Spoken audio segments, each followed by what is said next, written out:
There was a yeoman with him at his side, यानी knight जो था और नाइट का जो बेटा था स्क्वायर, उनके साथ एक योमैन है। योमैन एक फार्मर टाइप का इंसान होता है, लेकिन इसमें हम योमैन को देखते हैं कि वो स्क्वायर और नाइट के साथ है। देखिए, जो नाइट होते थे उनके साथ उनके जो बहुत सारे नौकर चाकर होते थे, लेकिन यहाँ पर नाइट ने सिर्फ एक योमैन को अपने साथ लिया है, क्योंकि ये दिखाता है कि जो नाइट था वो बहुत ज़्यादा हम्बल था और दिखावे में विश्वास नहीं रखता था। और जो ह्यूमन था इसमें स्किल्स थी वैसी ही कुछ कुछ जैसे कि एक नाइट में होती है। वो आर्चरी में अच्छा है, और इस ह्यूमन का नाइट के साथ जो है रिलेशनशिप है वो भी बहुत अच्छा है। तो नाइट और स्क्वायर के साथ सिर्फ एक ही इनके साथ आया था एज अ सर्वेंट बन के, जो कि ये ह्यूमन था। तो अब हम इस योमैन की क्लोथिंग को देखते हैं। This yeoman wore a coat and a hood of green. तो इस योमैन ने एक कोट पहन रखा था, और जैसे हम स्वेटर पहनते हैं ना जिस पे अटैच टोपा होता है पीछे, तो इसने उस वो हुड कहते हैं उसको, तो वो एक हुड था उसके पास। तो जो ग्रीन कलर है वो एसोसिएट हम उसको करते हैं फॉरेस्ट ईयर के साथ, यानी जो फॉरेस्ट में रहते हैं। तो ग्रीन कलर एसोसिएट करा जाता है ग्रीनरी के साथ, फॉरेस्ट ईयर्स के साथ, जो लोग आउटडोर यानी बाहर रहते हैं उनके साथ। तो ये जैसे राजमहल में कोई कोर्टली अटायर्स होते हैं उसको प्रेजेंट नहीं करता, ये एक प्रैक्टिकल आउटफिट को रिप्रेजेंट करता है। जैसे हम घर में रहते हैं, हम इस टाइप के क्लोथ्स पहनते हैं जो हमें काम करने में, जिसमें हम इजीली फील करें, हम रिलैक्स फील करें। तो जो ये ह्यूमन था इसने एक कोट और हुड ऑफ ग्रीन पहन रखा था। ह्यूमन जो वर्ड है इसके जो मतलब है वो चेंज होते रहे हैं। जैसे कि पहले के ज़माने में हम इसको देखें मिडिवल इंग्लैंड में, तो ह्यूमन जो थे वो उनके अपने लैंड हुआ करते थे, उस पर वो खेती बाड़ी करा करते थे, लेबर करा करते थे। फिर धीरे धीरे जैसे हमने कैंटरबरी में देखा, जो ह्यूमन है वो एज ए सर्वेंट की तरह नाइट और स्क्वायर के साथ गया था, क्योंकि वो सिर्फ इसी को भी इसलिए लेके गए थे क्योंकि ये अपने काम में स्किल था। जैसे वुड क्राफ्ट में, आर्चरी में स्किल था। और अगर हम मॉडर्न यूसेज में देखें तो मॉडर्न यूएस नेवी में ह्यूमन का मतलब होता है जो क्लरिकल ड्यूटीज़ करता है या फिर जो एडमिनिस्ट्रेशन का काम करता है वो।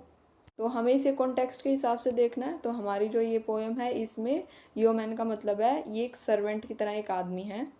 तो जो ये ह्यूमन था इसके पास जो है तीर जो थे उसके पीछे पिकॉक के फेदर्स लगे हुए थे, जो कि ब्राइट और कीन थे। कीन का मतलब होता है गुड और स्ट्रॉन्ग। पीकॉक के जो फेदर्स हैं वो देखे जाते हैं एज ए डेकोरेटिव और वैल्यूएबल थिंग की तरह देखे जाते हैं। तो जो ह्यूमन था उसे प्राइड थी अपनी इक्विपमेंट्स को, यानी वो गर्व महसूस करता था जो भी इक्विपमेंट्स वो कैरी करता था। जो यहाँ पर वर्ड यूज़ हुए हैं ब्राइट एंड किन, ये एम्फोसाइज करते हैं कि जो एरो ले रखे थे वो सिर्फ दिखाने के लिए नहीं ले रखे थे, उसके एरोज जो है शार्प थे और बहुत ज़्यादा इफ़ेक्टिव थे। अगर वो उन्हें यूज़ करता तो वो डेडली साबित हो सकते थे। And neatly sheathed hung at his belt the white. Sheathed का मतलब होता है मयान। जो ह्यूमन के टूल्स थे वो नीटली शीथ, यानी उसकी जो, अगर वो मान लीजिए कि तीर हैं तो वो अपनी जगह पर थे जहाँ उन्हें होना चाहिए। अगर उसके पास कोई तलवार है जो उसकी बेल्ट पर होनी चाहिए, कोई चाकू है जो उसकी जैसे जहाँ कमर के साइड में तलवार टांगते हैं वहाँ होना चाहिए, तो वो अच्छी तरीके से वहाँ है। अगर उसको उन चीज़ों को यूज़ करना पड़े तो वो अचानक से उसे यूज़ कर सकता है। इस तरीके से उसने अपने हथियार कैरी कर रखे हैं।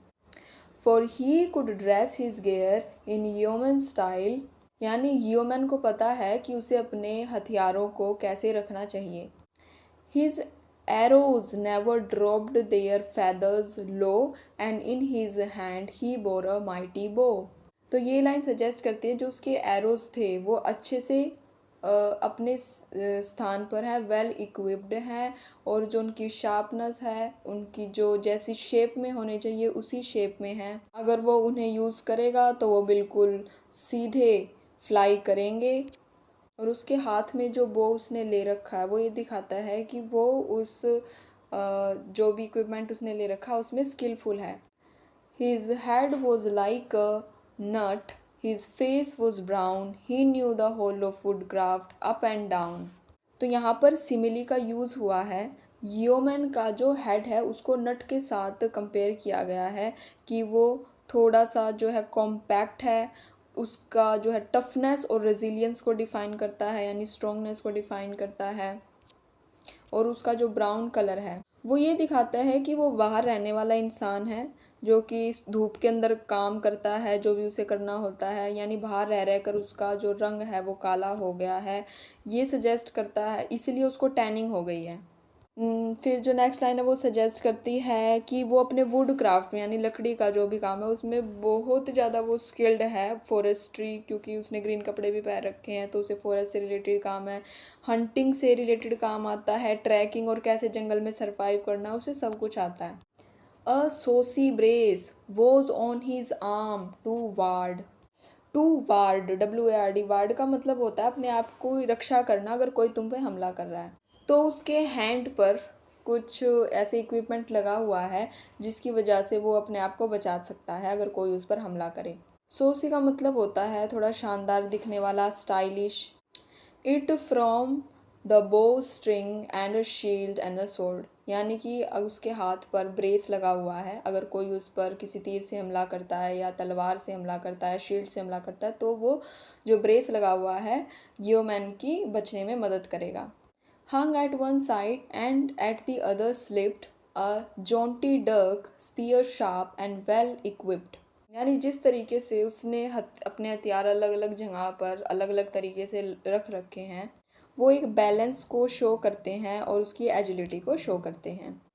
तो जो डर्क होता है DIR के, उसका तो मतलब होता है डैगर या फिर कोई नाइफ हो सकता है, और जोंटी का मतलब होता है अल्हड़ या फिर बिना अनुमति का, यानी कि चलो और हथियार तो उसके उसके पास है, लेकिन एक दो हथियार उसने ऐसे रख रखे हैं जैसे कि आपने देखा होगा मूवीज़ में जो राजा महाराजा होते हैं उन्होंने उनकी तलवार दिख रही होती है लटकी हुई है, पर एक आधा चाकू वो जैसे हम सॉक्स पहनते हैं उसके अंदर घुसा लेते हैं, ऐसे अलग अलग जगह पर।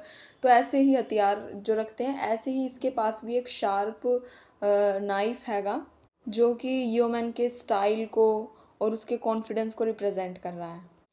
A medal of Saint Christopher he wore of shining silver on his breast and bore a hunting horn well slung and burnished clean।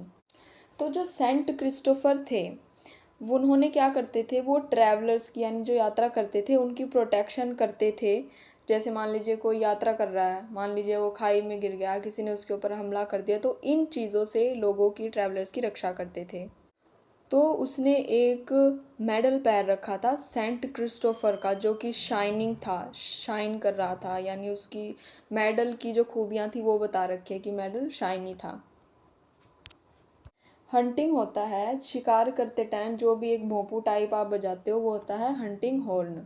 और स्लंग, फर्स्ट फॉर्म होती है स्लिंग जिसका मतलब होता है किसी चीज़ को ढीला ढाला लटका देना।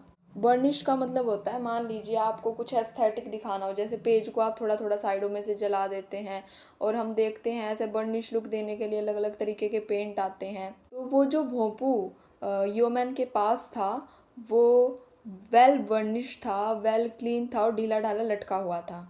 That dangled from a baldric of bright green, he was a proper forestier, I guess। तो बेल्ट्रिक एक टाइप की बेल्ट होती है, जैसे आप ये देखिए मिस वर्ल्ड और मिस इंडिया वगैरह बनते हैं तो एक बेल्ट सी नहीं होती कंधे से लेके और साइड में ऐसे जा रही होती है, वो होती है बेल्ट्रिक।